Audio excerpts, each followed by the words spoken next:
Hello, I'm Katarina Nemec, and I'm currently working in Madame's Babu Group in Structural Biology Department at St. Jude in Memphis.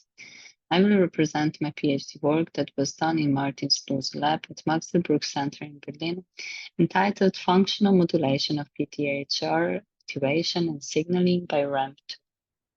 In recent months, I added molecular simulation studies to that work that further describe interaction patterns that are happening between the two proteins illustrated on the slide.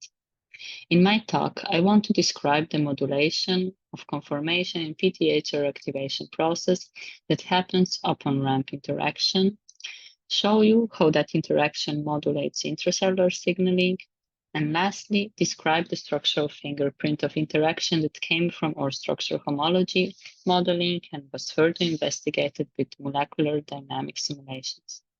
I invite you also to read our recent publication in PN